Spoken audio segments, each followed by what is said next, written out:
From the Ron Miller Race Car Studio, this is the Hammer Down Racing Report. And now your hosts, Scott Hammer and Ron Miller. Hello and welcome to the... Wow, somebody had the headphones turned up to about 116 octane. Well, Ron, you are old. Whew. Yeah, but I'm a little hard of hearing. It shouldn't have been quite that bad. we just took care of the rest of it. Whatever hearing you had left is gone. Oh, man. That was a holy... You should check the volume before. Well, if people don't know, when we start the show, at least for our live broadcasts, there's a computer over here. It doesn't go through the board, and it's playing the music from the theme song. Yeah. And so we don't hear anything until I hit that little thing right here that goes, this one. Yeah, but that's our intro. Yeah, that's the intro. And that's the first thing we actually hear in the studio, so he doesn't have anything to adjust his headphones on. Oh, wow. That was a shocker. I'm awake. Is that louder in your race car? Oh, buddy, yeah. Welcome to the Hammer Down Racing Report for Thursday, December 5th, show number 110. Joining us on the show tonight, well, in the studio at least with us, Brian Liskai, voice of pretty much all kinds of tracks, but mostly Fremont and Attica. Yeah. And, of course, tonight we are focusing on the 2019 Attica Raceway Track Champions. So it's amazing how that worked out. It's crazy. Well, yeah, I don't know how that happened. I'm just a little disappointed. I'm the only one that showed up in the studio. Yeah. Well, Doug was supposed to be here, and apparently he was looking at a trailer or something. We called him. Something about a trailer. I don't know. Maybe for work, I'm guessing. So, well, Doug Drown, we'll be talking to him, late model champion. We'll also be giving a call to DJ Foos, your 410 champ, also the Attica Fremont Championship Series champ. Yes, right. And he finished a real close second in Fremont, too. Yeah, he won the last night championship night feature. He did what he had to do. Buddy Kofod, I think, finished third, won by 2 points. Won the track championship by 2 points. Pretty exciting night. Yeah. At least for Buddy. For Buddy, yeah. Yeah, and in DJ's defense, what one car could he have passed all year that would have made that difference? One car. I hope you don't. I wouldn't. Let's ask him that. Yeah, let's ask him, because that would drive me nuts. Oh. That would, you pinpoint a night. What did I do? Because that's what it came down to, one night. But Buddy Kofoid, what a young talent this kid's going to be. He is. We've been really high on him. Yeah, I'm impressed. The cool thing about him winning the Fremont Championship is that he had the name Gil on the car. Jim Linder won the Fremont Speedway Track Championship exactly 50 years earlier. In the CR Gil. In the CR Gil car, and Jim Linder's boys took care of that car that Buddy drove all year. That's amazing. That's pretty cool. It is. Yeah, the Gil name has been around for a long time. So I guess Buddy's back in Ohio because Fremont Speedway's banquet. Yeah, Fremont Speedway's banquet's tomorrow night. That's right. Yeah, tomorrow night? Tomorrow night, Friday night. That's right. I was thinking it was the same night as Oakshay, which is Saturday night. No. So we don't like to step on Oakshay's toes. Well, Pam gets testy with us. Well, I would not step on Pam's toes. And you don't want to mess with Chrissy either. Oh no. Listen, I did some announcing at Oakshay back in 25, 26 years ago, 27 years ago. I lived about 3 miles from the racetrack. Really? I used to run the newspaper in Wasion. Okay. Yeah. Wow. Yeah. I just learned something. There you go. What years were those? 22 years ago. Yeah. I worked Do the math. 97? I worked in Wasion for 10 years. Wasn't Rick Eshelman? He was still there, was Rick came after me, actually. Okay. So Larry Jewett was there? Larry Jewett was there. Okay. My good buddy Larry. Oh, Larry's a good friend. Yeah, Larry's a good guy. We share a birthday. Larry and I kind of switched off for a while. Then he went to Fremont, and I was at Oakshade. So it's a whole shuffling. He went to Bryan for a while. The old Bryan Speedway. Yeah. Well, actually, you're not dating yourself there. Actually, they put Larry up in the flag stand for one night. Hey, I did that too. Have you done the flag? I have done the flag stand. I did not like that. Those flag people are courageous people. They really are. Well, I did not know I was doing it ahead of time. They're like, hey, our flag guy's going to be late. Go down there for the first 5 races. First time they come out of turn 4 and they come to the flag stand and you see cars weaving in it. What an experience that is. The night that Larry flagged at Bryan, after the races, I had to stand at the base of the flag stand to make sure nobody went up after me. He made friends? Oh, yeah. And really, it wasn't his fault. Did he use the wrong flag or? No. Okay. All right, let's start the show here. Coming at you live from just did. Ron Miller Race Car Studio. Live on Facebook, YouTube Live, Twitter, Periscope, and also available on demand on iHeartRadio, iTunes, Google, wherever you get your podcasts. That's We're where there. you can find us. Yeah. Again, tonight on the show, we'll be talking to Attica Raceway Track champions Doug Drown, DJ Foos, and I also spoke with Jamie Miller earlier in the week because he was busy driving his truck. He's a very busy guy. He Even runs. trying to organize that was very difficult. He drives truck, semi, and then he has his own little shop. It's called the Fostoria Mod Shop. He refurbishes old classic cars. Does a heck of a job. Cool. Man after your own heart. Yeah. Seriously. Nuts, bolts, torches, welders. Yeah. He does that. It's pretty cool, actually. So, yeah, he's hard at work. And again, Brian Liskai also joining us in the studio as well. We'll be talking about some of the things that he has done and was doing, and maybe we're going to see if we can pry any information out of him. I don't know if he has any as far as Fremont and Attica go for next year. Attica pretty much the same as the past few years. Kicks off, I believe I want to say March 22nd or 23rd, whatever that Friday is. 4 all-star shows.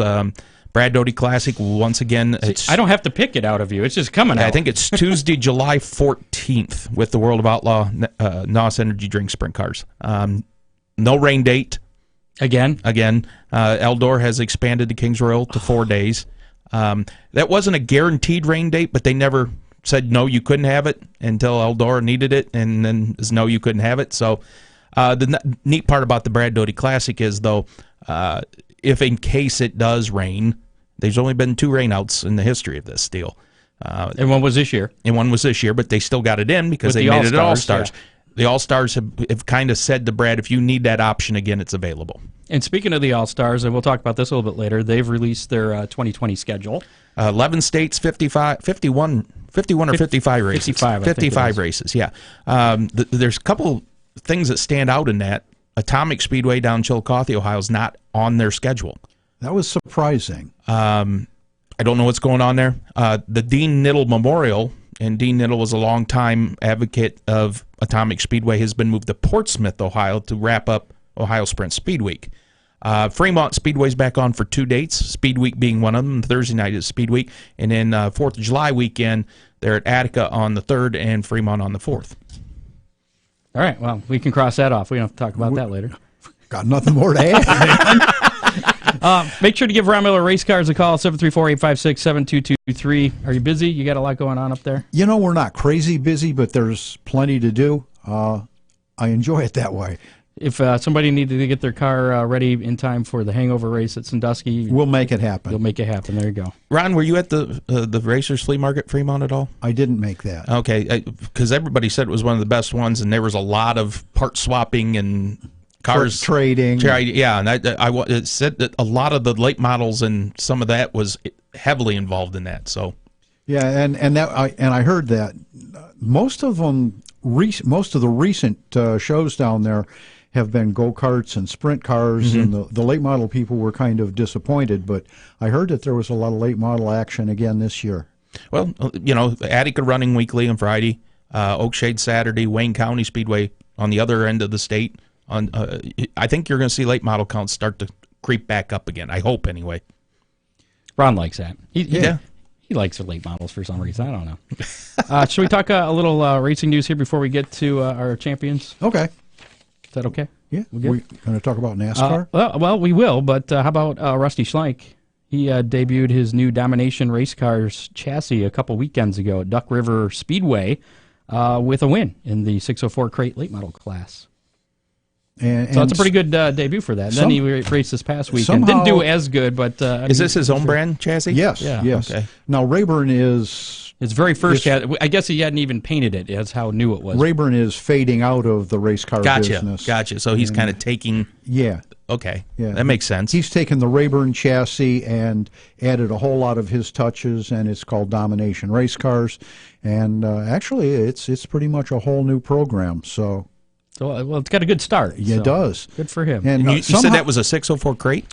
He's running the 604 crate class down at Duck River a couple weekends ago.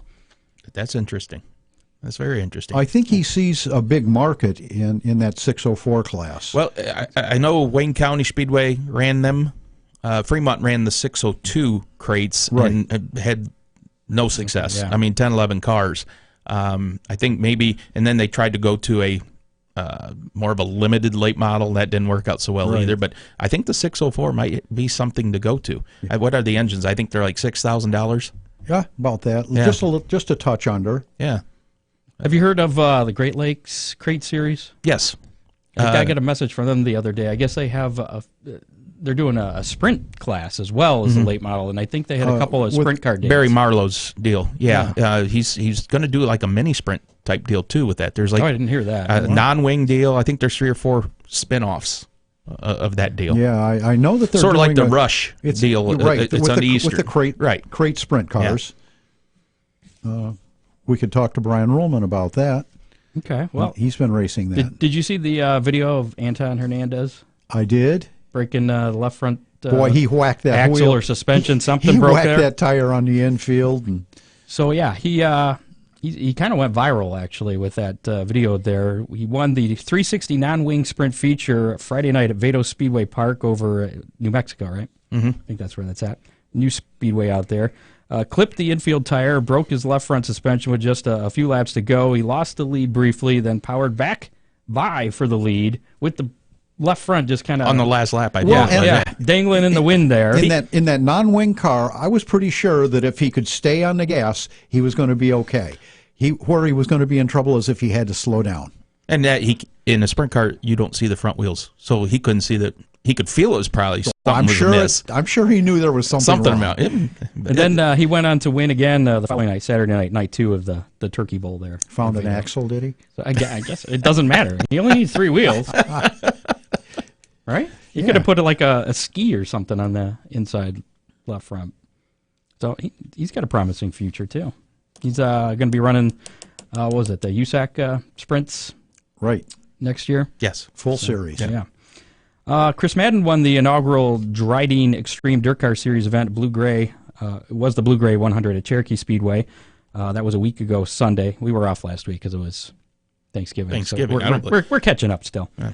The next race for that series coming up Saturday at Volunteer Speedway in Tennessee. Kyle Larson was the winner of the USAC National Midget Series event at Bakersfield Speedway a week ago Saturday, with Buddy Kofoid finishing 13th in that. Was that the Turkey Grand Prix? Turkey Night Grand Prix?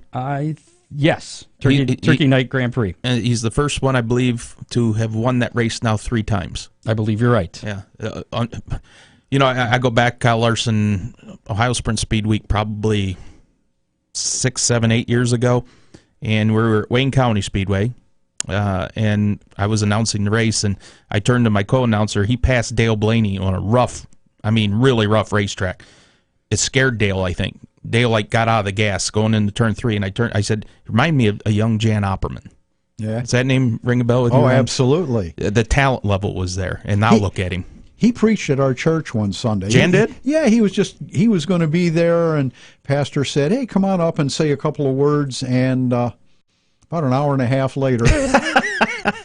There you go. And what was really amazing is that the pastor had no idea what he was going to talk about that day because nothing inspired him. How come nothing can work like that with me?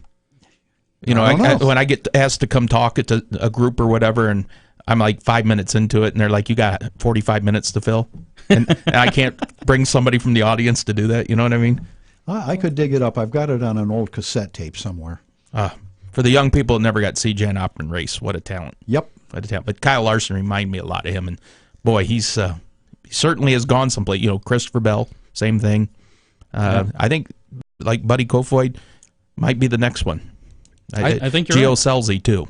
And actually, that was 2 weeks ago that he won, and then last weekend, actually it was last Friday, Saturday morning, because it was rain delayed at Ventura Speedway, was the Turkey Night Grand Prix. Gotcha. So we got 2 wins, basically, 2 weeks in a row. Time is it? Well, we got a little bit of time here before we... some other racing news. Donnie Schatz and Brandon Shepard were talking after a race at Volusia County Speedway back in February. Donnie commented on wanting to go to the Gateway Dirt Nationals this year, but didn't want to race it himself. So, of course, Brandon offered to drive the car for him, and they made a deal, and I guess it's going to be happening. That's cool. So Brandon Shepard's going to be running Donnie Schott's dirt late model at All right. the Gateway Nationals coming up just before Christmas. But Donnie's pretty smart. You put Brandon Shepard in the car, he might learn some setup things and a little more about that race car. Donnie would learn, is it? Yeah, that's what I'm saying. Donnie Gotcha. might learn something. And You don't think Brandon could learn anything from him? no, not in a late model.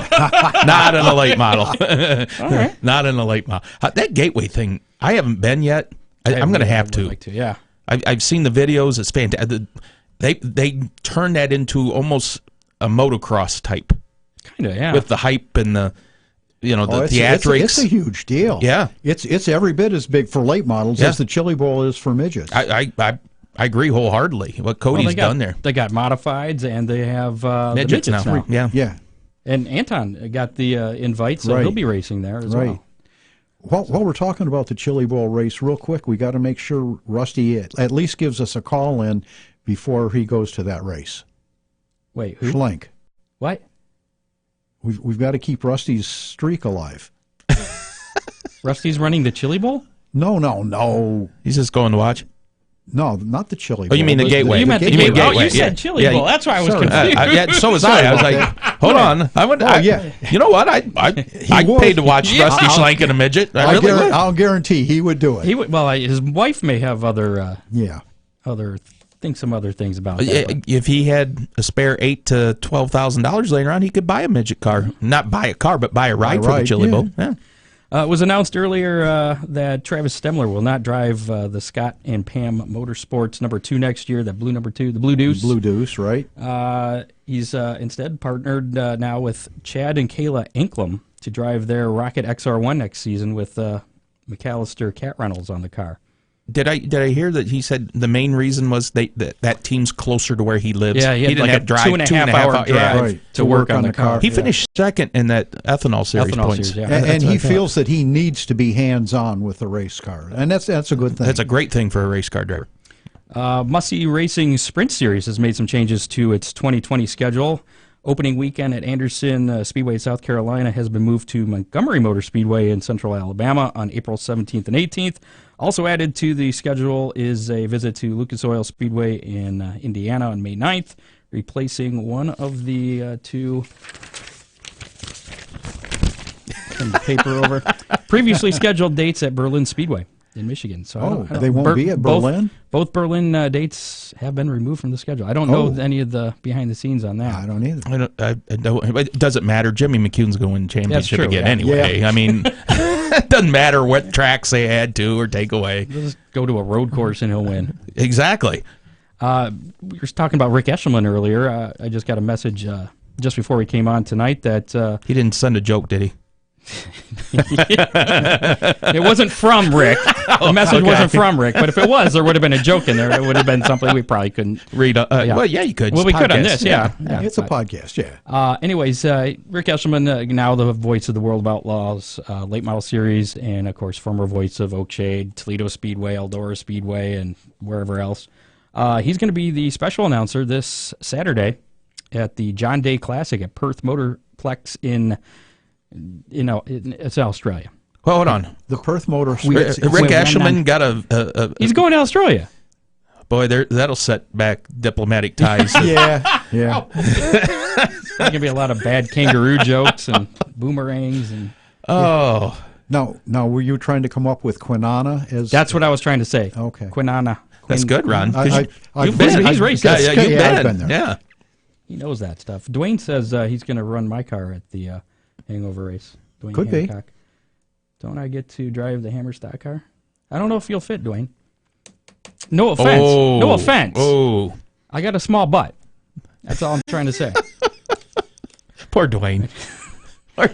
Did you see this about Bearfield Motorsports Park? I didn't. Fort Wayne. They're adding a new class for 2020 called Road Runners. And the only reason I added this story, not because of what it is, it's a low-budget class, street car with roll cage, safety seat, and racing belts. But because of this sentence, which I copied directly from their website, this class is so low budget, you must haul it on an open trailer. You must haul it. That is the rule. All right. You must haul it on an open trailer. I like that rule. That was always the standard yeah. joke. If you want to control costs in racing, put a height bar getting into the pits, and all racing means of transportation have to fit under that bar. That works. Yeah. So the classes, I guess they're going to have heat races. They're going to be 5 minutes. They're going to be timed races, which is a little bit different. And they'll start up to 50 cars. No, wait. What track doesn't have time limits on their entry-level cars? No, instead of laps, I believe. I'm just excited that Bearfield's is open. Yeah, I mean, yeah. Well, I wish they'd have their dirt track still. No, I was going to go there, but you beat me to it. Yeah. I mean, they were in danger of closing for good. Yeah. I'm just glad they're racing. So they got that. This is a fun class, and we will keep it that way. That's from Dave over there. Dave Mazzaro. To quote Scott Schultz, stupid sells. Well, the grocery getter thing. Yeah. Mentioned earlier, the All-Stars released their schedule today. 55 races in total. How many states you say? 11 states. Of course, Attica is going to be on there on the 10th and 11th of April. And then Sprint Speed Week, including Attica, Eldora, Waynesfield, Fremont. Waynesfield being back, that's another one. Yeah, that was something. Shane Helms has done a phenomenal job at that place. I announced there too, by the way. Yeah. Any insight as to if he's going to have more races this? I believe he will. Okay. Any cars with fenders? Because I know this guy was complaining a little bit. Everything was open wheel. I don't know for sure. Shane's an open wheel guy. Well, he comes from an open wheel family, right. And I honestly don't know. If it did, my guess would be a modified class. Modifieds don't have fenders. They got in the rear. Ish. Ish. That would be my guess. But I haven't talked to Shane in a while. I'm just excited to get the Speed Week show back. I mean, he put all new bleachers in that place. I did see a lot of that. Added about 1,000 seats. All new fencing. They were supposed to be working on new press box too. So if you haven't been to Waynesfield, what a facility! I mean, what a racetrack! Wow, Shane Helms. Just imagine what Millstream could have been. Oh, let's not go there, Ron. That's where I was going to go. Let's not go to the funny farm. So here's I got an update on Millstream. Yeah, ready? It's still closed. Yep. Wait, and still for sale. Wait, we got breaking news. Did it? Breaking news. Oh crap! I don't know what I did with my breaking news sign. Oh, I grew up there. yeah. I mean, in Millstream? Yeah. That's where I started my announcing. My dad was track champion there, tied Al Franks for the championship in 1972. Wow. Yeah. I ran my first dirt race there. At Millstream. Yeah. But I took my Toledo Speedway late model there, but that was back in the day when exactly the car didn't know where it was. No, sprint cars did the same thing. Yeah. They'd run asphalt. Jim Linder did it all the time. He'd run Sandusky and then go over to Millstream on a Sunday. Absolutely. There it is. That's There's what you were looking news. for. Yeah. Millstream is still closed. Yeah. That's the breaking news. What a shame. Yeah, I don't even get involved in that. The 2019 Snowball Derby is scheduled for this weekend. It will be concluding with a 300-lap late model feature at Five Flags Speedway down in Florida. Some drivers on the entry list include Harrison Burton, David Gilliland, Ty Majeski, Chandler Smith, and a lot of other asphalt late model guys. Interesting that I saw Chase Briscoe tweeted out the other day. He said, I keep reading about the hype on this race. Somebody find me a ride. I'd like to drive one. And he just got married, by the way, a couple days ago. Congratulations, Chase. But he wants to run that race. I've watched highlights of it. It looks fun. Yeah. I've read a lot about it, but I've never actually gotten to see that myself. Kyle Busch going to be there? He's run that one before. I saw that he's like a champion of WWE or something. Yeah. I was like, what the hell is going on with this? Hey, down south, that's big. Yeah. That's big. And he's been enough Michael fights. Waltrip was the referee of that little, whatever the hell it was. Yeah. But he's a champion. He had the belt. Right. The NASCAR circus. Yeah, and speaking of that, there are award ceremonies this weekend, I believe. Yes, it is. And one other thing with... maybe I didn't. Oh, I did put that on here. The NASCAR Cup Series has revealed their sponsorship deal for 2020, which they're no longer going to be called the Monster Energy Drunk. Monster Energy Drink. You drink enough of them, you feel like you're drunk. Yeah. They're going to go with their what they call Premier Partners. So they have 4 sponsors that are going to be shown prominently on all signage, whatever, and they're just going to go by NASCAR Cup Series. And the 4 premier partners are Busch Beer, Coca-Cola, Geico, and Xfinity. And that got me wondering, well, what's that mean for the Xfinity series? But I guess that's got a deal for like 10 years or something. So that'll still be just the Xfinity series. That's interesting. And I thought that Monster Energy was originally signed until 22, but am I wrong? Is Monster Energy and NOS Energy the same company? I don't know. I think they I'm are. not an energy drink expert. Me, I don't drink those things. Yeah. I'm wired enough as it is. I don't need to. my heart can't stand that. That's stuff. me either. I'm 55 years old, Ron. My heart can't handle it. Wait, you're 55? I'm 55. No way. I've been announcing for 35 years. I've been announcing for less than that. 96, 22? 1985 was my first year announcing. 96 was my first year at Millstream, actually, for the Paxons. Did you? For the Paxons, yeah. Whatever happened to them? Well, Bill passed away. Passed Did he? Bill Sr., yeah. Oh. Billy Joe is running a demolition company, and Justin is somewhere up in Michigan. Justin was a good little racer. Yeah. Now, Billy Joe's Joe's daughter just earned her wings for the Air Force. Wow. Chopper pilot. Whoa. Yeah. We got to get her in a race car then. Yeah. Ron Miller Race Cars. There it is. Ron Miller Choppers. How about we give DJ a call here? We'll talk to him first. Since Doug kind of didn't show up here, we'll call him second. So we'll start out with our 410 champion here. And I was talking earlier. It'd be nice if I had a programmable phone so I could just program these in. It's the old day of radio. What's that? It's the old days of radio. Let's give them a call on the hotline, the Ron Miller hotline. That's it. Ron Miller Race Car hotline. Since we're in the Ron Miller Race Car Studios. 419-214-0925. Give us a call. Don't do that. Because then we'll. Long-time listener, first-time caller. Hello? Hey, is this DJ? Yeah. All right, I dialed the right number. Hey. That's the first day. Hey, it's Scott Hammer, Brian Liskai, Ron Miller, Hammer Down Racing Report. How's it going? Not too bad. Yourself? Oh, we're getting there. We're having fun, that's for sure. Probably not as much fun as you had this past season, but we're getting there. Let's see. Let's go over your accomplishments for this year. You're the Attica Fremont Championship Series champion for the 410s, Attica champion.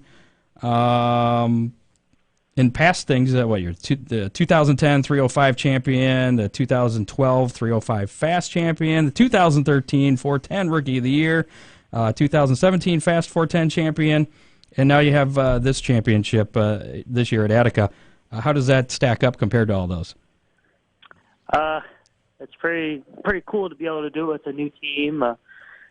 Anytime you can have success throughout a whole year and put a whole season together to get a championship, it's always quite the accomplishment. Tell us about this your new team. Burmeister Racing. They've been racing for, I think, 60-plus years.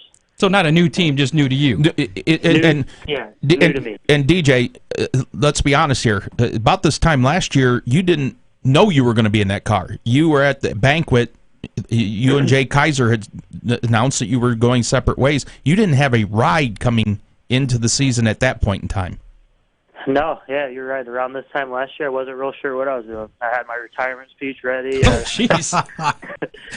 I was just hoping that something would come to fruition, and it did. I landed in a pretty good spot. So. Yeah, sounds like it. We were talking about this earlier, but how frustrating was it to miss out on the trifecta this year, losing to Buddy Kofoid for the Fremont Track Championship? Very frustrating, but in hindsight, in the moment, I was very frustrated with that. We lost by 2 points or whatever. But in hindsight, if we would have won all three, what would our goal be next year? That's true. We were talking about that earlier, DJ. What one car during the year could you have passed? Oh, I can think of 2 nights in my mind that if I would have done something stupid, I would have been just fine. But What were those 2 nights? I believe it was opening night. I was running 10th. And hit a hole and spun out and came back up to 10th. But if I wouldn't have done that, and then there's another night that I was shooting for the lead and kind of ran into the leader there and spun out. So How often do you think about that? I mean, wouldn't that just drive you crazy? Well, you can't think about the past. You only got to look forward. There you go. You brought the question up, so I had to tell you the 2 nights I would have changed. DJ, you talked about the Burmeister team, and like you said, they've been around for 60-some years. Sonny Burmeister, the late Sonny Burmeister's in the Fremont Speedway Hall of Fame. But to me, the whole, in any racing, the whole team comes down to the relationship between the driver and the crew chief. And Mikey Summers has been the crew chief on that car for a long, long time. That relationship you developed with him, to me, is what got you where you went this year with the championships and the wins. Right. I mean, me and Mikey, we kind of clicked. I've known Mikey for a long time. I mean, I've been around racing since, 2008. So I've always kind of, talked to him and stuff like that. So going into it, I wasn't really worried about, having, button our heads or anything. So, I mean, the biggest part of it was, I would tell him what I felt, and he would just make the car fast. If I told him, man, this thing is terrible, he'd just tell me to drive it better. DJ always likes to say, because I asked him one time, I said, DJ, do you give a lot of input on car setup? And DJ said, I don't know what the heck I'm talking about when it comes to setup. I just get in the same way. Yeah, there you go. I just do a little bit of complaining here and there, and they try to give it the best it is. It's the best it can be. It's just targeted complaining so that they know what to work on. Yeah, targeted complaining. Yeah. That's a good idea. That's a good way of putting it. So do you have a preference between either Fremont or Attica? Do you like one more than the other? I'd have to say Fremont. I grew up going there every weekend. So, and then Fremont to me has always been a trickier racetrack to race on. Attica, you can pretty much just run the top and be pretty much wide open. Where Fremont, you have to have a lot of finesse. Well, I was going to say, this year at Fremont, under new management, and they did some work on the track. They took some of the banking out of it, and it slicked off a couple nights. And you guys in that 16 car seemed to have that figured out way better than anybody else. You could run fast in the middle of the racetrack when everybody else was spinning wheels and trying to find on a slick racetrack how to get going. You guys seemed to figure that out at Fremont. All right, and that's just good creatures. Mikey does a great job. You complained right that night, right? What's that? You complained right that night, right? Yeah. Well, a slick racetrack, we're not allowed to complain that much. Oh. That's kind of on our shoulders, and they just got to get us close. Okay. So what does it mean to you to be the inaugural 410 Attica Fremont Championship Series champion? It's pretty awesome. 10 grand's pretty cool. It's hard to bat an eye at that. But, you can only win the inaugural event one time. So your name will always be first in the record book for that. Yeah. Yeah, that's what I'm trying to say. So, yeah, it's pretty cool. Dwayne Hancock did a great job putting something together for us to race for really, really, really good money. The guys at the banquet were saying, he got people tires. He got discounts on, or gift cards for DMI rear ends. There's a bunch of stuff that he did behind the scenes that not a lot of people got to see for us drivers. Well, throughout the season. A lot of series, the payout doesn't come until the end of the year. What Dwayne and Rex at Attica and Ryan and the gang at Fremont said, we need to keep our local teams going throughout the season, and Dwayne did a good job putting things together. Like DJ said, gift certificates, the rear ends, tires, things like that throughout the year that help keep those teams coming every week. Right. How many 4,000 win races did he scrounge up out of nowhere? Thanks to Spanky's Pizza. Yeah. Cary, Ohio. Yeah, that's what I'm trying to say. Them putting that effort forward to something like that, it's pretty awesome. And it sounds like he's already well on his way working for next year as well. Good. I look forward to racing it. You're gonna try and get your name the first 2 entries into the champions list there for next year? Well, like I said earlier, we got goals for next year. If we would have won all 3 the first year, we wouldn't have any goals. So, yes, all 3 would be fantastic. So that's basically going to be running for pretty much the same thing you did this year, next year. Attica, Fremont. Burmeisters, they like to stay local. Going into it, that's what I knew, and they've been very successful at running locally. So. Well, the other thing that you guys did, though, last year, I know there was a lot of rainouts, but you were committed to running Ohio Sprint Speed Week. I believe, didn't you end up 4th in the Speed Week points? Yeah, something like that. Yeah, we were fortunate to make all the races, all 3 or 4 races there, out of rain week. So. Well, and now Fremont's added back into that. Waynesfield, you like racing at Waynesfield, so Speed Week this year, if you guys target that's kind of suited for DJ Foos. Oh yeah, I actually just texted Mikey, the crew chief, today. I said, "Hey, did you see Speed Week's schedules out?" So yeah, I'm all over it. I'm hoping we get to be able to do something like that again. All right. Is there any one particular night that stands out in your mind, more than the rest of this past season that you're going to remember? Well, anytime you win, it really stands out. How about the back-to-back nights? You won at Attica on Friday, Fremont on Saturday. I think both of those were 4,000 win deals too with the AFCS. Yeah. Yes, absolutely. That was a great weekend. Stands out. Actually, there's one win that kind of overshadows all of that. It would be the night. I can't think of when it was, but it was a win at Fremont. The track was really rough and wet, and kind of had to go above the cushion. It was a TV race. I can't remember exactly what day it was, but that's the one that really stands out for me. It was the night we winning really on had to hustle TV. the car and, well, yeah, it's that. Winning on TV. Oh yeah. One last question for you before we let you go here. As far as the champions from Attica Raceway this past year, you, Jamie Miller, Doug Drown, who would win in a race, and I've switched this up from the past one. Okay. Who would win in a race of equally prepared big wheels? Equally prepared big wheels, like the tricycle thing with Yep. pedals on? Yep, plastic things. Well, I'd have to say probably me because I'm younger. I would say know. that. I would say that too. Okay. Yeah, because DJ is younger than the rest of them. Yeah. I mean, I feel like I kind of default into that. So. The promoter in my head now is spinning. Oh, no. We were doing minivans before, but I decided to switch it up and do big But wheels if now. any one of those guys would have said it wasn't them, I guess.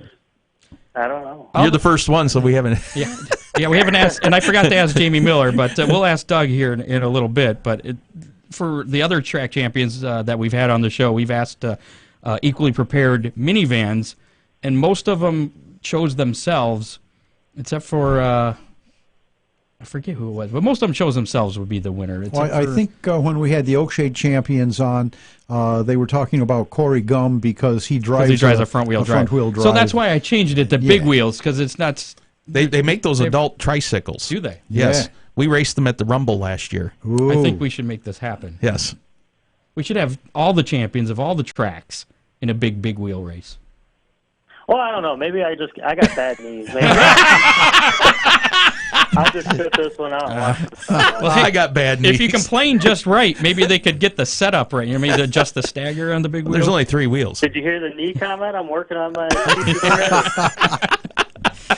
All right, DJ, appreciate the time. Good luck in 2020, and good luck in trying to get the trifecta there, the Attica Fremont Championship Series Championship. There's a lot of championships. Championships. In the Fremont and the Attica Championships. All right. Thank you very much. I appreciate it. All right, thanks. DJ. Bye. Have a good day. Bye. DJ Foos, your 410. His brother's a pretty good racer, too. Is he? Yeah, he raced 305s. He's won in dirt trucks. And he raced towards the end of the year in the 305 and had several top 5 finishes in it. Is that Matt? Matt, yeah. And his dad was the crew chief on Bobby Clark's sprint car for the last 4 or 5 years. A lot of Foos. Yeah, his dad's also the fire chief in the city of Fremont. I did not know that. Yeah. You are like a factory. Dave Foos is the fire chief in the city of Fremont. All right. How about we give Doug a call now? Where was he at? Looking at a trailer? He said a trailer. I'm assuming for work because I think he hauls cattle for a living. Oh. All right, let's see. Doug Drown, your there's the area code. Let's get the rest. Doug's out of Wooster, Ohio. It's Worcester. Wooster. No, Worcester. I'm from here. I call it's Wooster. If I take the W off and put an R, it's not. What is it? Worcester. Worcester. It's not Worcester. Hello. Hi, is this Doug? Yes.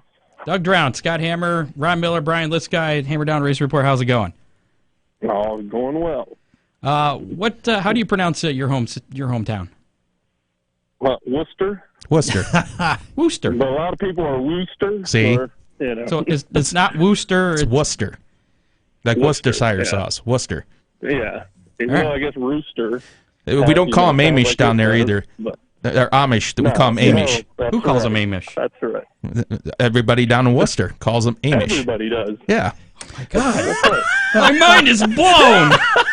This is crazy. Scott, we done been I educated. know.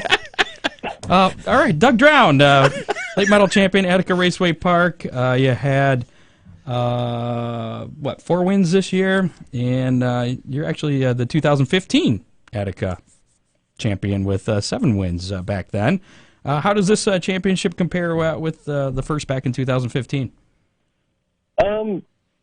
This one, I guess, I don't know. It was pretty equal, I guess. I mean, we had a up and down year. This year we had that tranny break where we started tail, and that was our only worst finish, I guess, where we finished 7th that night. But other than that, we didn't have as many wins, so I guess you look at it that. But I just think as a whole, we were very competitive every night, no matter where we started. So I think that's one of the reasons why it was a really good year. But 15 would be hard to beat because we had the good run with the Lucas Oil Series that year and everything. So it was kind of just Doug, we had hard to beat. So I would say this was my second best year at Attica. Okay. We'll go with that. There you go. we had Devin Shields on a couple of weeks back, and he was saying that everybody knew they were racing for second place. He was. Yeah, I don't know. Some days I don't know. I think we have a really good group of guys up there. I mean, it's not a easy field of cars. You got a lot of good guys there with good equipment, and that's one thing I look at. I don't feel like I have an advantage over anybody else, and I just know that. I guess that they must know that I go there to win. You know, that's I'm not going to run second, but I'm not also going to go there to tear up race cars either. So, but I think we push each other. You know, Devin racing really hard. Ryan Missler was really, really good this year, and I think just when you have those type of guys, they make me want to be better, and I hope I want to make them, push and get better, not just give up or say they're running second. I really hope they still go to win, and give it their best. Oh, I'm sure they do. But the stat that really stood out to me this year for you, Doug, is you said you broke that tranny, came from the tail, finished 7th. Other than that, you never finished out of the top 4 in the other 10 races, and your average main finishing position was 3rd. That's incredible. I don't think in all the years I've been at Attica, I've ever seen somebody average that. That's amazing. Yeah, I mean, it was phenomenal. Really the whole year as a whole. I mean, no, if you take out my street stock stats, I mean, we had an awesome year, and Attica is one of those, averaging 3rd in Wayne County. I finished 1st and 2nd every night there, except for the World of Outlaw night, and I finished 5th. Wow. So other than that, I mean, it was a really, really stellar year, and the car just fit me very well, the Black Diamond chassis that we switched to, and it just worked out really well, and Attica having a racetrack that we can race on, that's a lot of it, because if we went to places where single file, then, it's tough to pass a lot of cars in a short amount of time. So I got to give them props for providing a place for us to be able to do that and to, excel and make those passes to get to the front. Yeah, that said, they put new dirt on last year, and John Borst wasn't happy with it. It took them a while to get a handle on it. They've put new clay on Again. for next year. So you might be scratching your head a couple nights there, Doug. It definitely, I definitely didn't care for it at the beginning of the year, but Pork Chop and them, like you say, they did work really hard and got it a lot better. So that's one thing I'm definitely happy with it, because I was burning up tires left and right. And John, of course, just said, well, you're on the gas a lot more than everybody else. Slow down! And I'm like, no, John. I said, I'm not the only one. I said, this gets costly when we're burning up two tires, sometimes even the right front a night. And I knew it wasn't his fault, but like that, they knew it, They addressed it with drivers with their concern. They understood that it just didn't work, but they didn't go out there and, yell at anybody else or anything like that either, or, point fingers or anything like that. I mean, it was, okay, we have an issue, and what they do, they addressed it already and starting on it. So I don't think no matter what they do, it's still going to be a great place to race. It's just the configuration, the shape, and their hard work. So, but I might struggle a couple getting a hold of it, but I'm definitely not going to. It'll be equal playing ground for everybody, though. Yeah. New dirt for everybody. That's right. Yeah. Yeah. So the first night should be interesting. Yeah. Everybody's just going to be either spinning tires or they're going to be so much grip, their cars are going to be tight. It could definitely throw a loop in it for everybody. Now, you're also the Attica Wayne County Mini Series Challenge champ. There's only 2 champions since its inception, him and Ryan Markham. How long has that series been going? I want to say 6 years. This was 6th or 7th year. Yeah.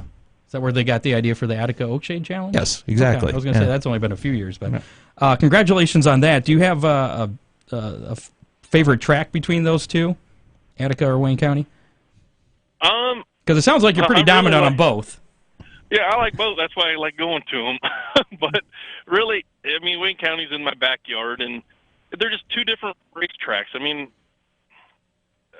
I don't know. I guess Wayne County's different because there is guardrail and on 3/4 of the track, so it makes it nerve-wracking where to push the limits of the car, and so you kind of get a little bit more nervous. But Attica, it's forgiving because you can go in too hard and launch the thing off the track and be like, wow, shouldn't have went in that hard. So it's like,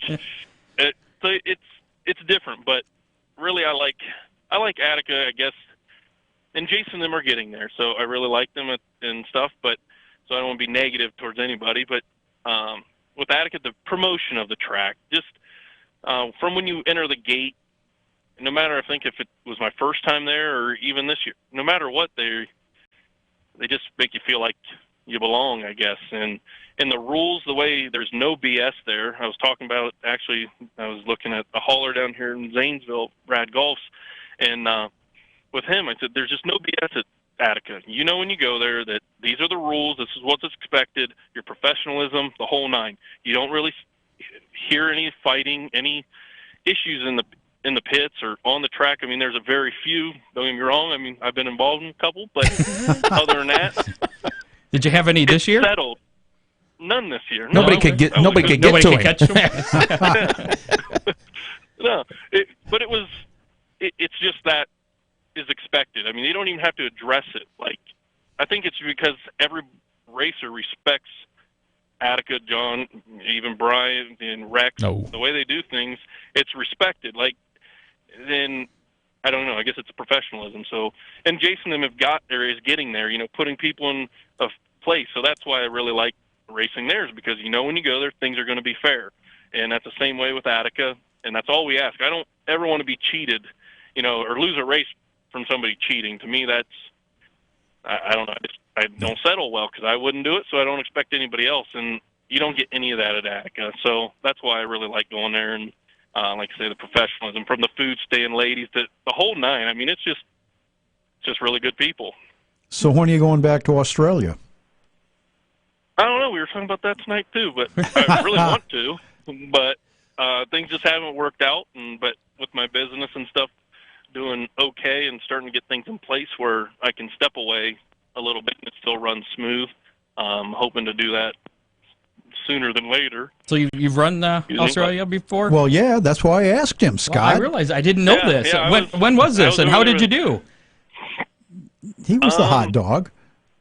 Yeah, a couple years we were good, and then Francis came and he took the thunder there for a little bit, but it was a lot of fun. I mean, we went, I think, was it 08, Ron? What, was that the first year? I know you went several years. Yeah, I was, my last year there was 07, so yeah, you were either 08 or 9. Okay, 07, yeah, okay.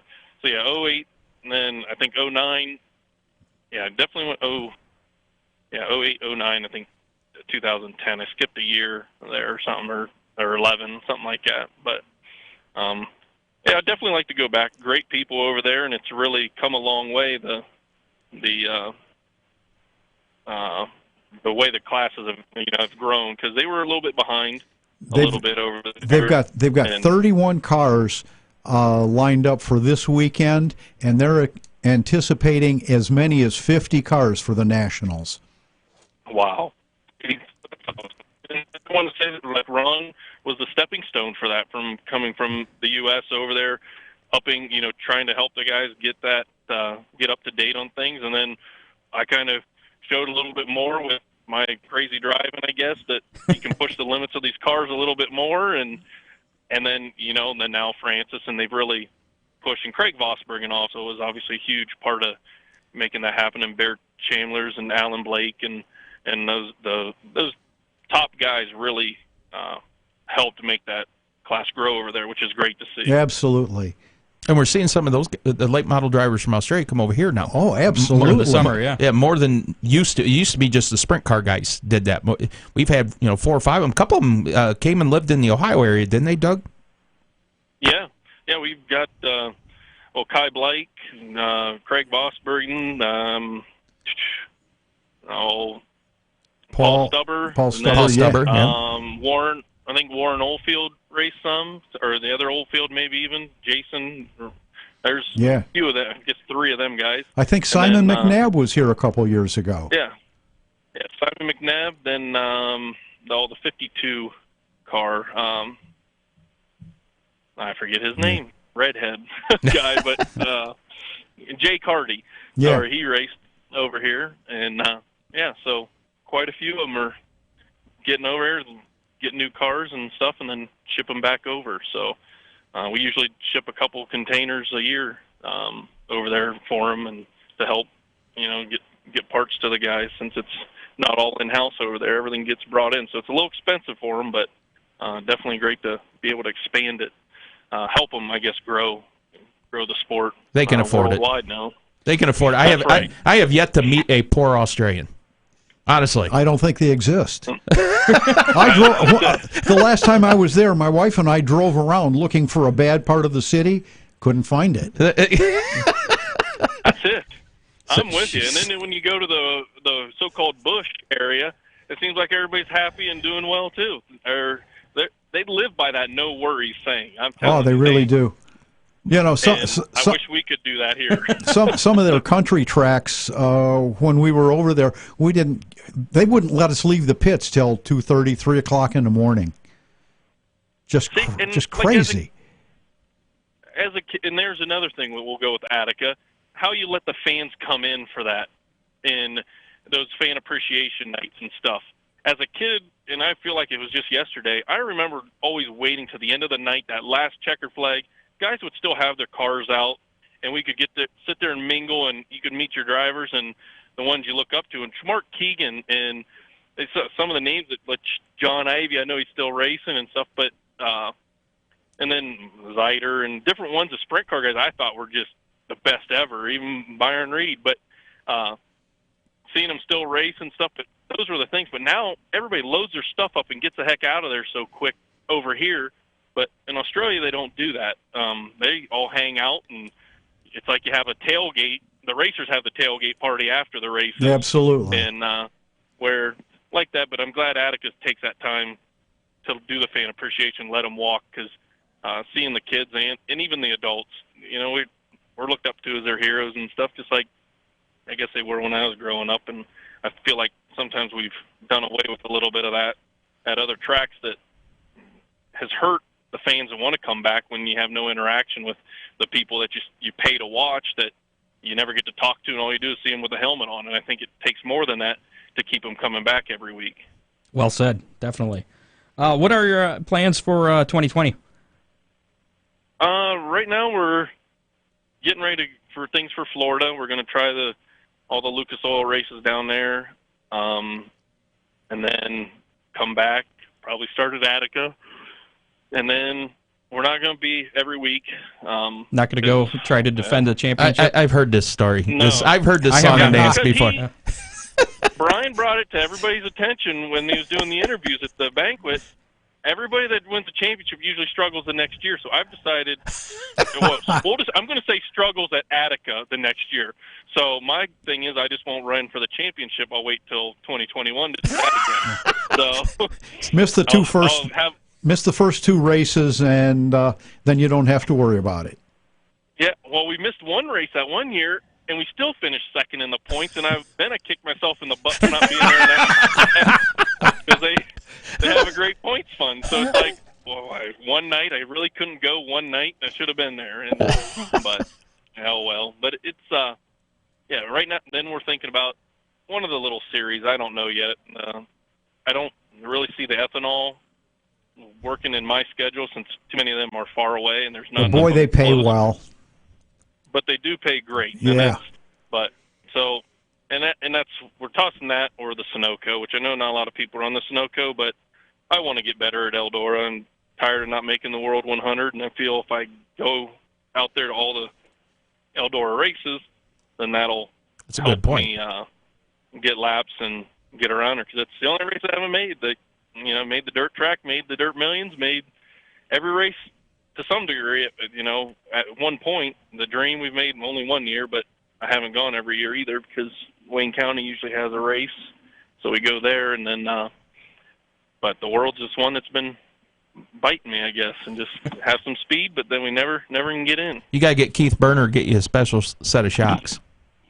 Well, you know what? And that's something maybe I need to do is just hire Keith Berner for that weekend and put him in my trailer and keep him to myself, because most people, if he's around their trailer a lot on one of those races, that guy's usually doing well.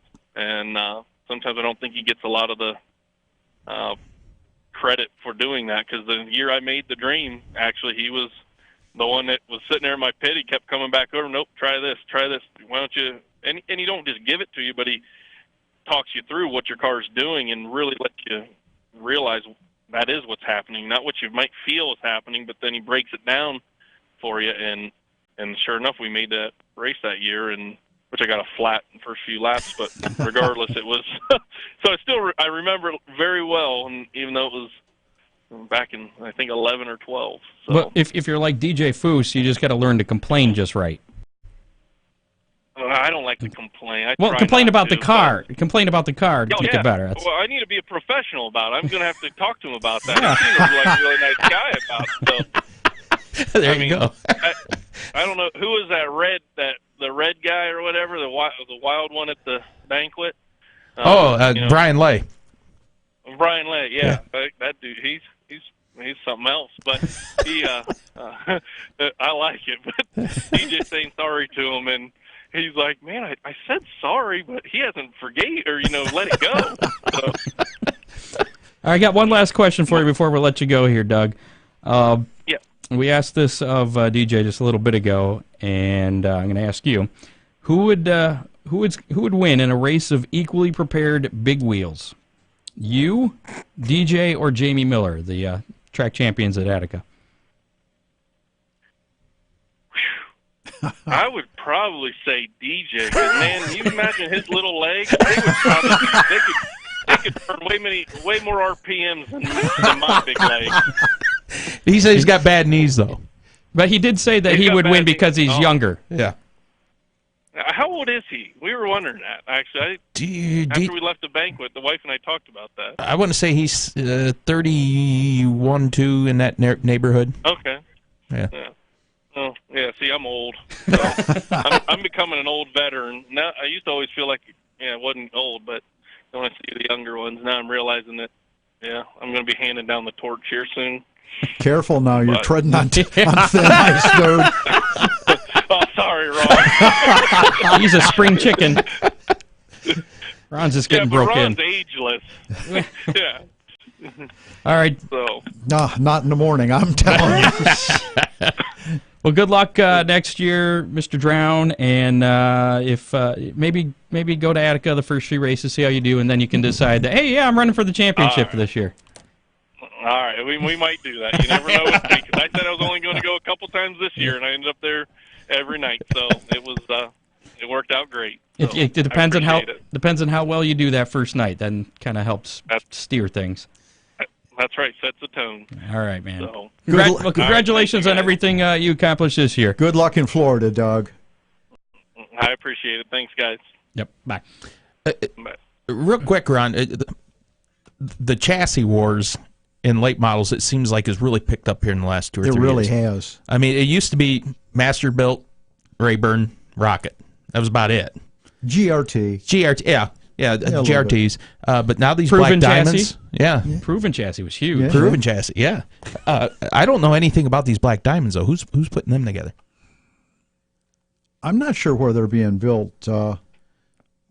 They've really made some inroads. The biggest complaint I hear with the Rockets is that they can be spot on one night, not change anything, and they're terrible the next week. And it seems like the guys are chasing them.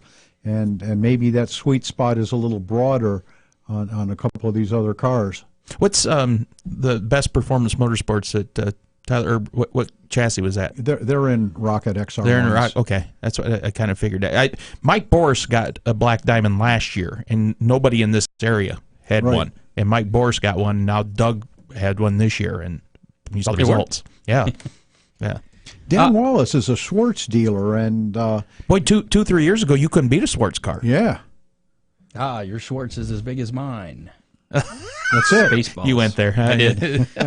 I'm glad you actually got that. I did. Got Jamie Miller here. I talked to him for just a couple minutes. Let's get to that, and then you still got some time here, 'cause I want to talk to you too. It's about getting some close to things. my bedtime. I know. Free for all. All right. Well, this is about 4 minutes here. This is I talked to Jamie Miller earlier this week, 305 champion at Attica, because he was unavailable tonight. Also, the AFCS champion in the 305s as well. So here's a little bit of that. How would you rank this past season as far as with all the other seasons in your racing career so far?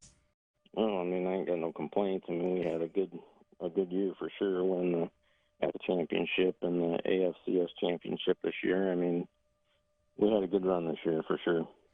How does this rank with your 2005 championship? I think I might have had more wins in '05, but I mean, pretty close to the same. I mean, that first one's always probably going to be the most memorable one, but I mean, this was definitely a good one. Well, you had 6 wins back in '05, and then this year you had 5 straight wins. Tell us about the dominance there. Yeah, I mean, we were struggling a little bit early in the year. I mean, we were still running top 5s, and then we took the car to Beavers and had it worked on, and when we came back, it was pretty much on at that point. I mean, we was back to our old ways, and just didn't seem like we could get beat. Anybody accuse you of cheating? Yeah, pretty much that happens. You know, when you go on a streak like that, you start hearing whispers here and there, but that's definitely wasn't the case there. Anybody ask you what you were doing to try and get some ideas how to make their cars faster? I mean, they can ask. I'll tell them what we do, but it don't mean it's going to work for them usually. This year you moved third in all-time 305 sprint career feature wins. How exciting is that for you? Yeah, that's a big accomplishment. I mean, there's a lot of big names on that list, and to have mine up toward the top is pretty awesome. 24 career feature wins overall.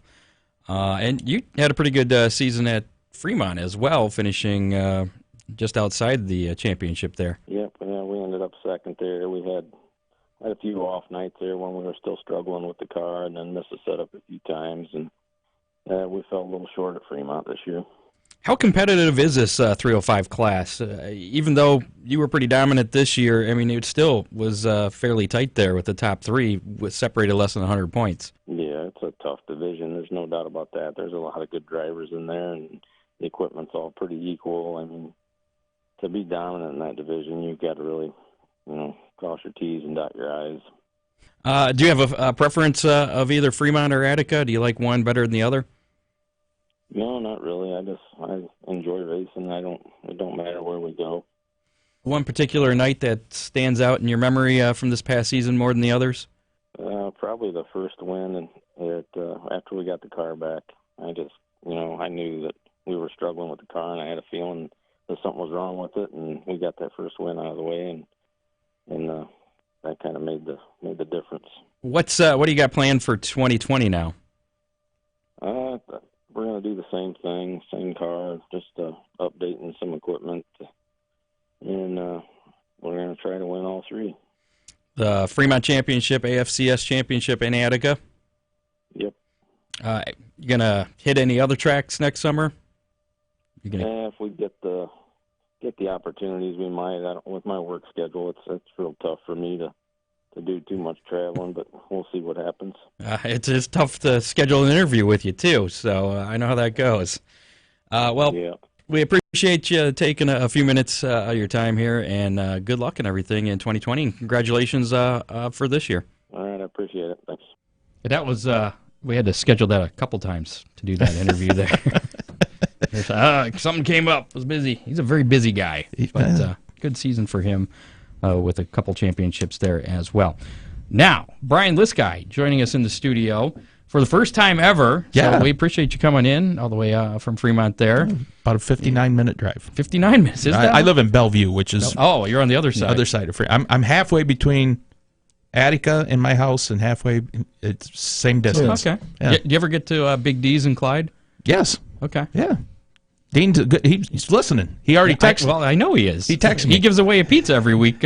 We play a game here, which we're going to do in a little bit, and he awards the winner a Big D's pizza. He just texted me. He said, "Excellent job on Hammer Down Racing. How's the new job going?" So there you go.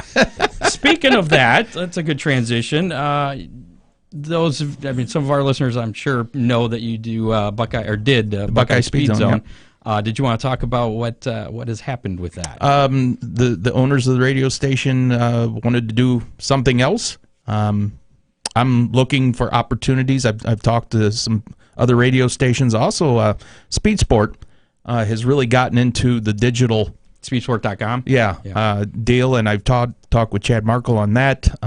Might do a podcast through their services.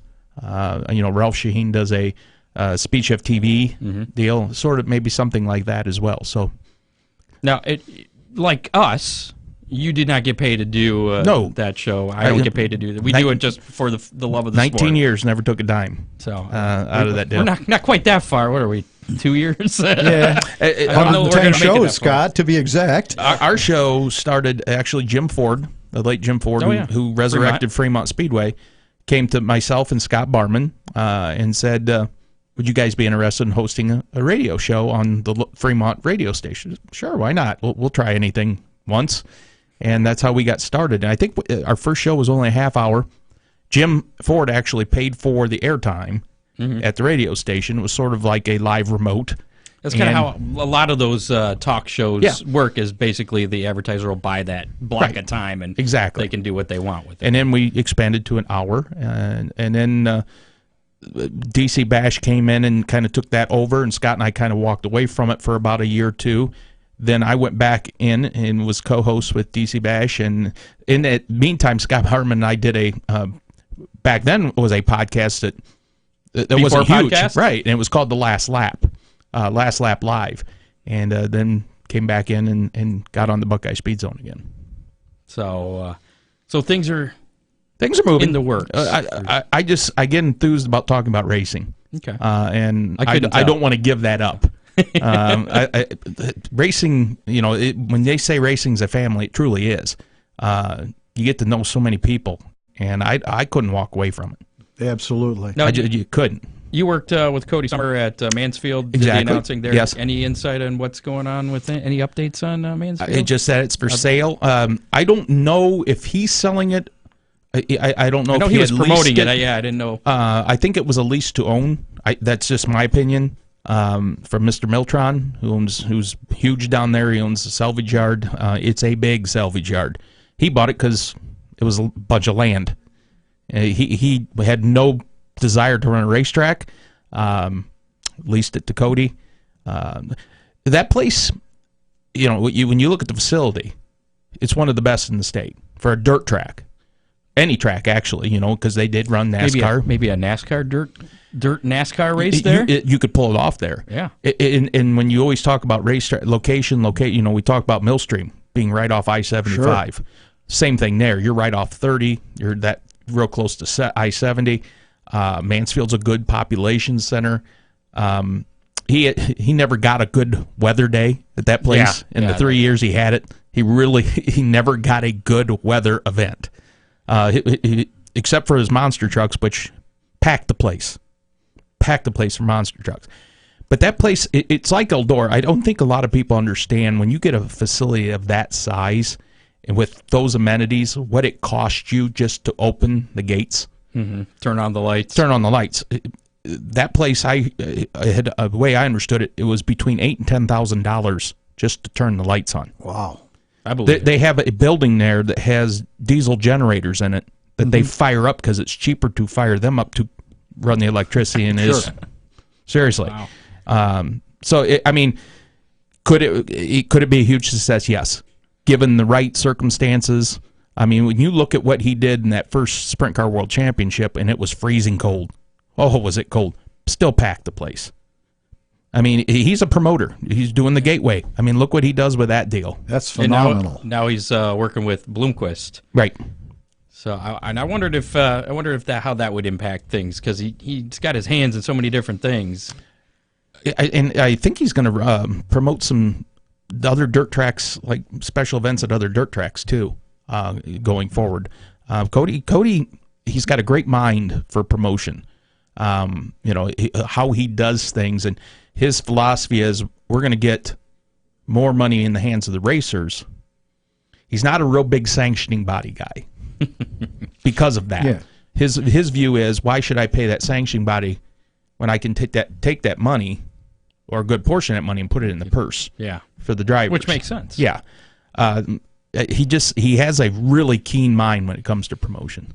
So what's your gut feeling as to what's going to happen with Mansfield next year? Do you think it's just going to sit dormant?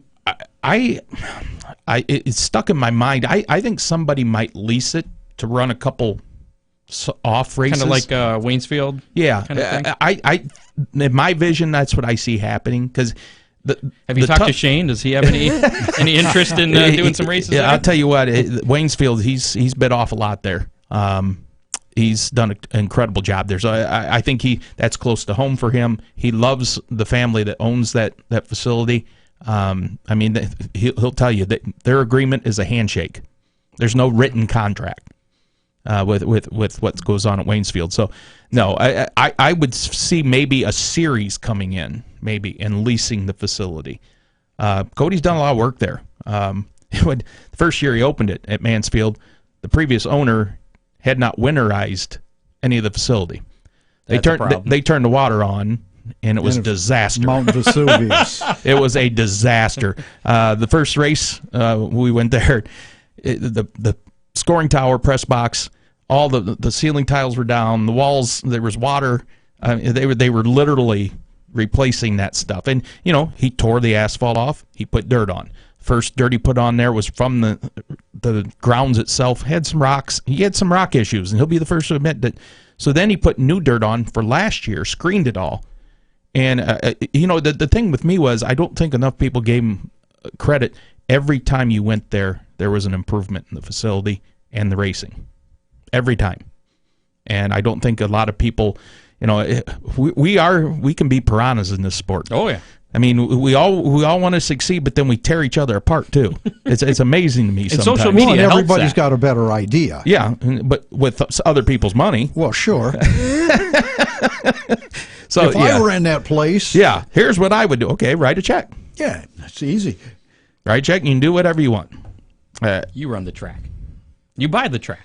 It is for sale. It is for sale. I don't know what asking price is. I have no idea. Well, he told me when I said I didn't know what the price was. If you have to ask, you can't afford it.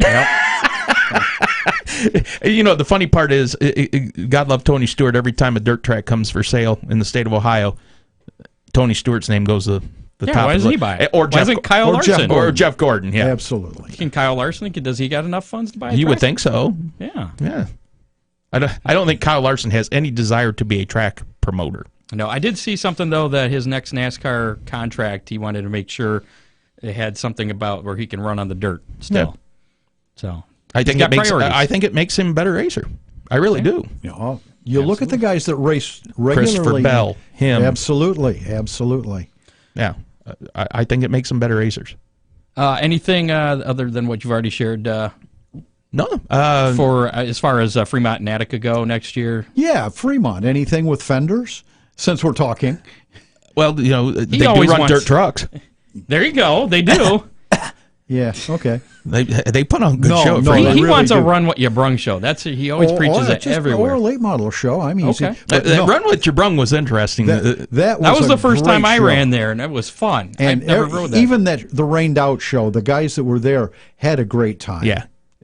I don't know. There has been. I haven't talked to the guys. All I knew was that they were excited. They got 2 all-star races.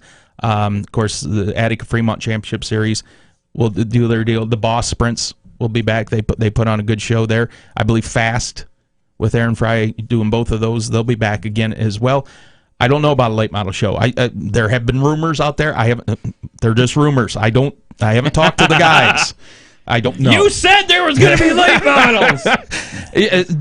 When Jim Ford used to run the Sunoco series there, couple shows, we had good crowds. Yeah. Car count was kind of iffy because usually when Fremont, which runs on Saturday nights, would run a Sunoco late model series, Oakshade would run a big paying show. I can't blame them. Yeah. No, they're protecting their turf. They're the late model Saturday night show in Northwest Ohio. I understand it. It's just that makes that scheduling a late model show at Fremont tough with Oakshade running true. Saturday nights.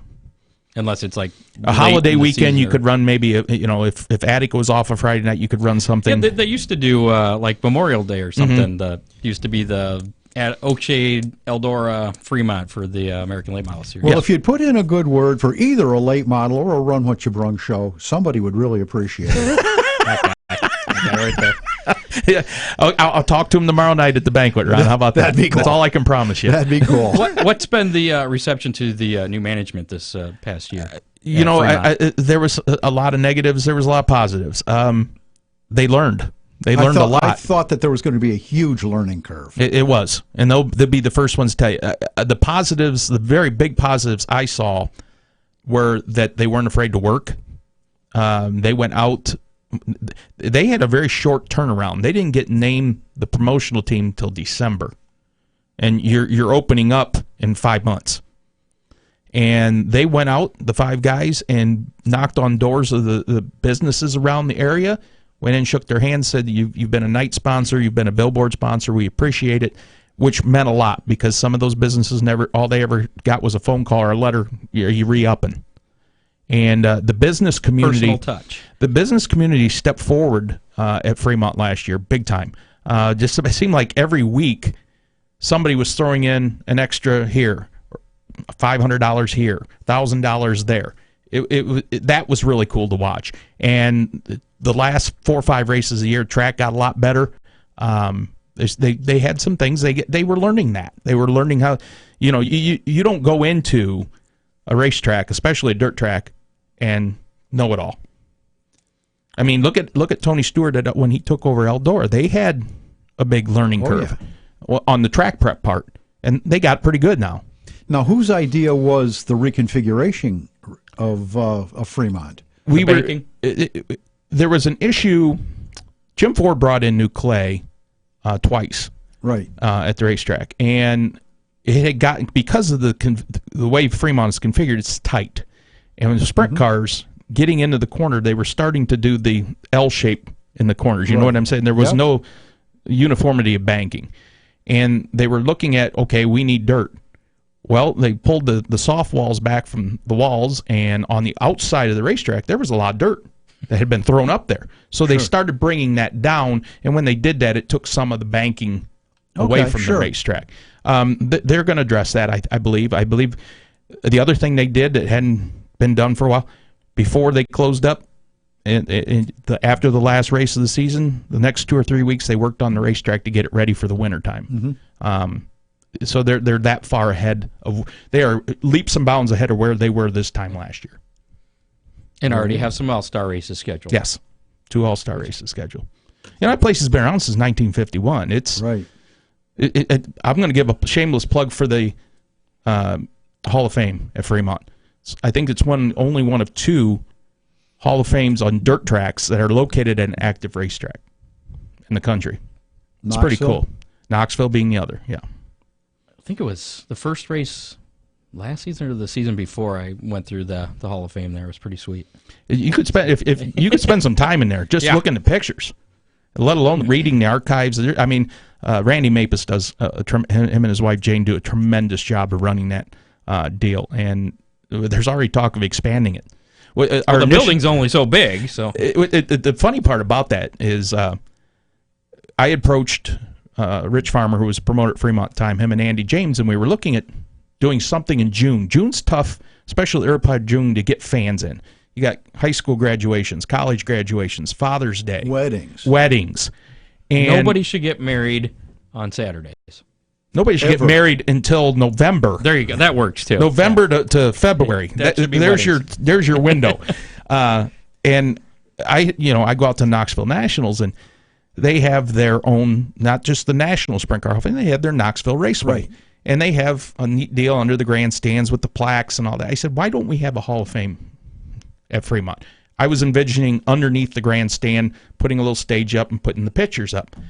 Well, it snowballed quickly. Our plan was to have a building within 10 years. It happened in 2 or 3. D. Gensman stepped forward. Right. Roadcheck said, we're building the building. And it's pretty amazing what's transpired with that Hall of Fame. Some great people in that and inducted in that Hall of Fame, too. Art Ball comes to the races every week. Sure. Art's got some health issues, but he comes to the races every week to watch. We get Wally Heminger. He comes in and out of the races. I mean, I'm talking late model guys. There's some pretty cool late model names associated with Fremont Speedway. Pretty cool. He was Art was running a truck, wasn't he? At the end, the last few years he was running a truck. Then I remember he got a win on his birthday at 76th birthday. I thought it was 80 or something. Well, at Fremont he did. On his 76th birthday he got his 76th win. Okay. He leads all drivers in the history of Fremont Speedway with wins, which is pretty cool. Is that going to be you someday? You going to be an Art Ball? I don't know. I think Art haven't decided yet. I think Art got some award from the National Late Model Dirt Late Model Hall of Fame. I don't know if it was a Lifetime Achievement Award or something this past year. He went down for that. Was pretty cool. Nice. Well, it's getting kind of late, so how about we do how many? Okay. And wrap things up here. If you're not familiar, we play this game every week. Okay. And this is where the Big D's Pizza thing comes in. Each week we do a how many. Usually it's like how many cars or how many Sprint 410s are going to be at the All-Star Show. Gotcha. In Fremont this weekend. Okay. During the season, it was a lot easier to do. Now the off seasons, it's kind of hard to come up with things. So the last one we did, which was 2 weeks ago now because we were off last week, was how many goals will the Toledo Walleye score on Saturday the 23rd, which would have been a week ago Saturday. Right. And Matt Ringer, who was on the show, our Toledo Speedway champions, he was the in-studio winner because they scored 5 goals. He picked 5. Yeah. And he immediately sent me a message like, what do I win? Like right after the game was over. He's like, what do I win? I'm like, I don't know. Call Ron Miller. You might get 10% off or something. So he's like, I will. Did he contact you at all? Not yet. Oh, okay. But he will. And our online winner, we have our folks that follow along online here. They leave their guesses in the comments. And our online winner was some guy you might know. His name's Steve. His last name's Miller. Really? Yeah, he guessed 5 as well. From the singer in the band? No. Maybe not. No, Huh? that Lightning McQueen late model driver guy. I know him. So he parked me behind a lap car last year at Sandusky. Yeah, he did, and beat you. Ain't gonna happen again. Well, he won the Big D's Pizza, so he can get with Dean Henry there and get that. Oh, that's funny. So this week's how many? And I hadn't really thought about this until like 6:30 tonight, right before we came out. I'm like, man, I gotta come up with something. That's really good show prep, Scott. I know. It was a very busy week. How many awards will I be handing out Saturday night at the Oakshade Awards Banquet? Ooh. Because this is something I can count. How many divisions they have? There's 4 classes. They do the top 10? There's the top 10 so there's 40. There's 40 right there, yeah. Rookies of the year? We got those. Perfect attendance. And there's always a million of those. And then there's usually a couple special awards. Yeah, a couple of the Hard Charger Award, There's another one too. I can't remember, but yeah, there's a couple other special awards, and that's for each class as well. Oh, buddy. Yeah, and this is not how many awards are going to be there. It's going to be how many will I be awarding. Like, the people have to be there for me to give it to. Oh, that's right. That's okay. right. Okay. So if you're not there, you don't get. So your what I'm going to award. do when I get there is I'm going to count all the awards total, and then at the end of the thing, I'm going to count how many are still up on the board or not claimed. Where's And the that's Where's the number. Oakshade Banquet at? They have it out at the Fulton County Fairgrounds. Ah, Junior beautiful. Fair Building, I think. Yeah. Is. I announced a mud run there one year during the fair. Yeah. I used to announce the Demolition Derby. And That's fun. That was fun. Those are fun. But so, anyways, that's how many will be awarded. Oh. Get your guesses on. Like John Young says, 10. You already lost, John, because there's at least 40 for the top 10 in 4 classes. And you have to be there to get your check too, right? Yes. So, So usually you only miss maybe one out of those 40. Yeah, exactly. And you can pretty much bet that he's going to be like 10th. Roddy says 62. So we'll let our guests go first. Brian, what do you think? And you win nothing, by the way. I didn't think I would. 55. 55. All right. That seems a little low. I'm not going to lie. I'm going to say 55. But now that I think about it, that's a lot of freaking awards. What do You're you going to got? be hoarse at the end of the night, kid. Well, and we got to work Toy-a-thon in the afternoon Saturday. They always have the Toy-a-thon the same day. It's the bank this Saturday. This Saturday. Oh. Scott, I'm thinking 72. See, that's a good See, number. 78 was stuck in my head, but I thought that seemed too high. I'm going to go with 71. I'm going to cut just short of your 72. That's a lot. I'd like to have the trophy and plaque concession. Yeah. Yeah, they do have a lot of cool trophies, though. They do. They've gotten much better with the trophies, but yeah, it's a long night. I'm missing Five Finger Death Punch for this, by the way. Yeah, okay. Yeah, I had tickets. I could have gone. I gave them to my brother. Really? Yeah. Is that like a pretty nice of WWE thing, or is that like a musician group? It's a group, yeah. I knew Are you, that. what? Five Finger Death Punch? I'm a classic rock guy. They're in a few years they might be 70s classic and rock. 70s and 80s? Yes. Yeah, okay. All right. Yeah. So are you excited about the Motley Crue Poison? Oh, Devil everything? absolutely. Okay, I'm with you Yeah, there. absolutely. Joan Jett and the Blackhearts. Oh, I had the Speaking biggest of which- crush on Joan Jett. Steve emailed me or sent me a message that he wanted to see that show in Hershey, Pennsylvania for some reason. The Motley Crue Def Leppard. Oh, He okay. sent me I'm like, what? I'm not going to get you tickets for Hershey. I'm still mourning for missing Bob Seger when he was here in Toledo. He'll come back. Because didn't he already add to that tour that was supposed to end 8 months ago? Yeah, he'll come that's what back. I figured. He'll be back. Upcoming racing, all we got is, at least around here, Sandusky Speedway. Do you ever go to the hangover race? No, I Too cold? You don't do cold? no, I don't do cold. That's why I got an announcing, because I'm either in an air-conditioned booth or a heated booth. Oh, I guess ours is air conditioned. Yeah. Knock a window out, or What's that? did you knock a window out? Or No, I was just thinking it was always super hot, but that's because the air conditioner is way on the other side of the I know box people at Ocean. Sandusky. I can probably get you up in the announcer's booth. I talked to Chris Mize at one of our racers got married here about a month ago. One of our 305 guys, Chris Mize, was there, and he said, "Hey, you know anybody wants to announce? He needs an announcer at Sandusky Speedway." Was he looking for the Hammer Down Dirty 30? Yes, thing? he was. Yeah. And Kevin, I know Kevin J. Cox pretty well. Yeah. When I worked in Sandusky, so every now and then I'd swing by the office. I talked more to his wife actually than Kevin. And Chris likes to point out the place that they did the sign for right down the street, Yeah. the nail salon, Nail salon, yes. hand jobs. Yeah. Yeah. Yep. He's very, very excited when he talks about that. Chris would. Yeah, I get it. Anyways, Sandusky Speedway hosting the 45th annual Wild Bill Hart Hangover Race, which will soon be the we'll say the 48th annual Ron Miller Something like that. Hangover Race.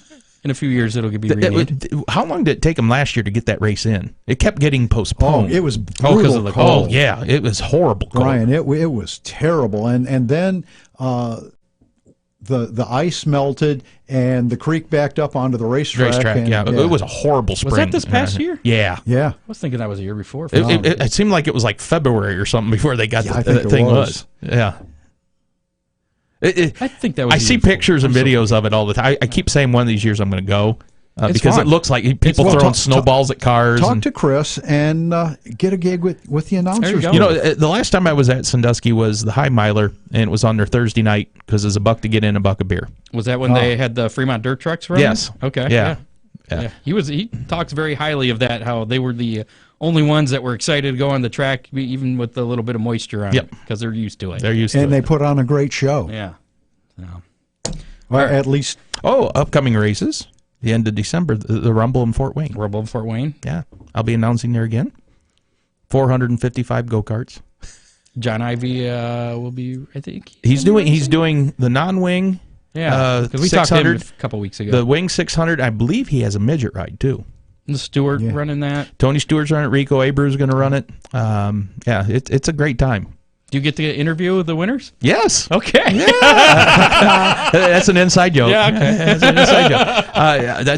That's a long 2 days because Bob Corson, who used to announce at Bear Field, him and I do that, and we start the go-karts at track at like 9:30, 10 o'clock in the morning, and you go till 11, midnight each night. Wow. Yeah, Larry Bose does a tremendous, and before him, I'm drawing a mind blank. Oh gosh, I can't think of his name. Anyway, but Larry, what he does in go-karts is amazing. It really is, and I don't think he gets enough credit for that because let's face it, that's our future. You know, you look at who's running late model sprint cars today. and that's where they came from. That's where they came from, and that's people like Larry Bose that does. You know, he does the Hog Barn down at Columbus. He does that little series there, and then he does the Rumble, and he has Little E. He's basically in charge of that track for the go-karts and the quarter midgets. Which Oliver Osborne was a champion, I think, Yes. this year. We Yeah. had him on the show Yeah. last spring. He just Cool what little he kid. does with those kids is absolutely amazing. Absolutely amazing. And there's a lot of go-kart tracks that are popping up, like in people's backyards. You know, and they're a having couple of years big ago, a events. few of them closed up. We had Little Indy outside of Attica that was around forever. We had Martinville, which was Martinville, yeah, I remember right that out, one. right out turns 3 and 4 of Attica Raceway Park, and they both quit running. And then that one came out. We had Great Lakes Speedway over by Bellevue. They used to run big go-kart races. There's still one in Fremont, Fremont Raceway. They run the go-karts, but yeah, go-karts amazing to me. What was Skunk Hollow? That's Sounds Fremont stinky. Raceway. Okay. Yeah, a lot of racers came up through Skunk Hollow. Yeah. Honestly, yeah, Sounds a little stinky to me. yeah. Cheap shot, Scott. All right. Sandusky, speaking of, don't they run go-karts? Yes. Yeah, in the infield. Oh, yeah, they got a track in the yeah, infield there. yeah. There you go. Millstream used to run, well, I don't know if they ran They, go-kart. they That was did ATVs or something. At one time they ran go-karts, Go-karts. and then they went to the ATVs in the infield too. And then breaking news on Millstream. There it is. There's nothing going on. Nothing going on at all. And if you go to their website, you will be informed that the weekend of racing is canceled for May something 2018. There will not be an all-star race there, or I think, or Oh, whatever darn. it was. Thanks to Brian Liskai for coming. It was in. fun. Appreciate It really was. I had fun. I had a ball. Thank you. DJ Foos, Doug Drown, Jamie Miller, our Attica champions for 2019. Next week, working on our Flat Rock Speedway champions, and our final show of 2019 will be our Sandusky champs, and maybe a little preview of the Hangover race. And I guess maybe we'll try and squeeze Rusty in there to help him with Yeah. the Gateway We've got Dirt a really Nationals. good track record of our guests going out and winning the week after they've been on. So, I did too. I always told people, you want to win? Come on my show. Exactly. yeah. It pumps them up or something. I don't It know. must be. So are you got a race coming up? You're probably gonna win. I do. You're gonna win that race home. My race home. Yes. There you go. So that's upcoming schedule here for the Hammer Down Racing Report. That's pretty much it. That's all. We're done. Yeah. Well, how does everybody watch the show? They don't. They don't They don't. No. listen to the show. I was getting to that. Okay. iHeartRadio. Make sure to you can follow us on there. Click the little. I think there's a thumbs up on there, and it'll let you know when there's the thing with iHeartRadio, which is great that they're like our corporate deal. That I don't like is that I upload this show right after we're done recording, and then they don't send out a little notice To say it's. to say that there's a new episode until Monday morning. Ooh. Which I tried to explain to them. Like, we talk about stuff, that's coming up this weekend. We and are for races. timely. Yeah. Couldn't we push this out like on a Friday? It was like, No, according to our research podcasts, they perform better if we send out the reminder on Monday mornings. I'm like, That makes us old news, guys. Oh, Yeah. So, it's not just that. So don't rely This is on a that. racing show. yeah. Racing Exactly. people are a different breed. Yeah. Well, I'm trying to. It was one of those losing battles, unfortunately. So, but listen to us on iHeartRadio. On But Monday. just don't relate or don't. It'll be there before Monday. Oh, okay. The show You will just- be there. You So just don't get the notice. we'll blast it out on social media. How about that? Yeah. That's Well, I could do that, but yeah, I'm usually pretty busy. But Then you can if you call go us. down, if you pull us up on iHeartRadio, like probably within 2 hours of now, It's on. Right. it'll be on there. There you It's go. just not going to give you the notification till later. Or you could follow Google Play And or our Facebook Spotify and our or Facebook all those listeners can places. call it up there anytime. And we'll be back live next week, 7 o'clock, Facebook Live, YouTube Live, and Yeah. Twitter Periscope. Follow us on Twitter at Hammer Racing. Probably another hour and 45-minute show next week. Is that how long we were on? I hope not. It's been a while. This is only a preview for you tomorrow. Listening to the Whoa, that was the wrong one. Let's do this. There we go. Now we're leaving. There we go. Okay. Thanks to Dave Kemmer for helping out with some of the show prep, and I left some stuff off my prep there. So we'll see you next week. Right. Goodbye, y'all. Bye. You have been listening to the Hammer Down Racing Report from the Ron Miller Race Car Studio. Listen on demand on iHeartRadio.